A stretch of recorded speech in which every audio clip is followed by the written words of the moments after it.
బంగ్లాదేశ్లో జరుగుతున్నటువంటి దాడులు చూస్తున్నాను. ఎంత నీచమైన చర్య అంటే మన గుళ్ళపైన, మన హిందూ బంధువులపైన, అక్కా చెల్లెమ్మలపైన వాళ్ళని ఇంట్లో నుంచి తీసుకొని వచ్చి నడి బజారున వేలాడు తీసి కొడుతున్నారంటే చెప్పులతో, లోదుస్తులను విప్పదీసి కూడా ఇలా రకరకాలైనటువంటి నీచ నికృష్టమైనటువంటి స్థితిలో మన హిందువులు అక్కడ ఉండడం చాలా బాధాకరమైనటువంటి విషయం.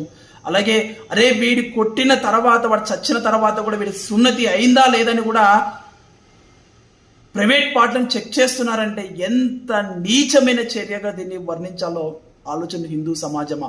సెక్యులర్ అనేటువంటి ముసుగులో నుంచి బయటికి వద్దాం. మనమందరం కూడా సనాతన హిందువులని చాటి చెబుతూ హిందువుల ఐక్యత వర్ధిల్లాల.